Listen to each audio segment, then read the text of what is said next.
بسم اللہ الرحمن الرحیم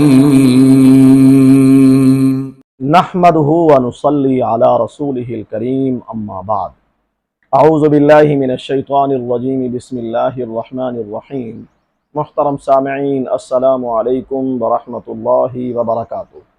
سامعین، آج ہم خواب کے اندر یہودیوں کے عبادت گاہ کو دیکھنے یا یہودیوں جیسا لباس پہننے کی تعبیر کو بیان کریں گے۔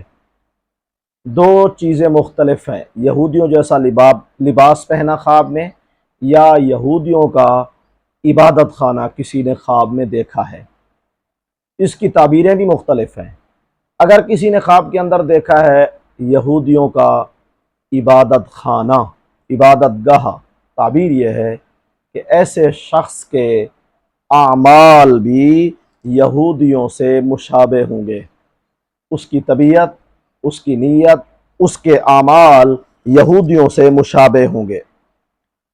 اور دوسرا، اگر کسی نے خواب کے اندر دیکھا ہے کہ میں یہودیوں کا میں نے لباس پہنا ہوا ہے، یا خواب میں کسی دوسرے کو دیکھا یہودیوں کا لباس پہنا ہوا ہے، تو اس کی تعبیر یہ ہے کہ ایسا خواب دیکھنے والا شخص کسی کو اپنے مکر اور فریب سے نقصان پہنچائے گا یا اسے ہلاک کرے گا۔ اور دوسری تعبیر یہ ہے کہ ایسے شخص کا انجام شاید برا ہو، اچھا انجام نہ ہو۔ واللہ عالم۔ اللہ تعالی ہمارے خوابوں کو ہمارے لیے باعث رحمت اور برکت بنائے۔ وآخر دعوانا ان الحمد للہ رب العالمین۔